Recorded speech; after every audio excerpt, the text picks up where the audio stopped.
Hi guys, welcome back to our channel. So in this video, I'm going to show you how to remove the instance feature from your Instagram inbox and disable its notifications. So first, you need to open the Instagram application on your mobile device and log into your specific account. Tap on your profile picture icon from the bottom right corner of your screen.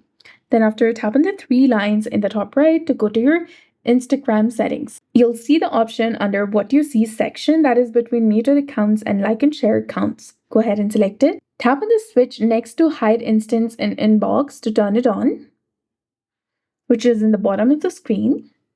And this will remove the instance feature from your inbox so that you won't see friends post or accidentally tap the icon. Another thing you can do is you can go to the main Instagram settings menu. Then after you select notifications, you will find it under the section of how you use Instagram between your activity and time management. Go ahead and select it. Now scroll down and tap on instance, which is between Matt and from accounts you follow.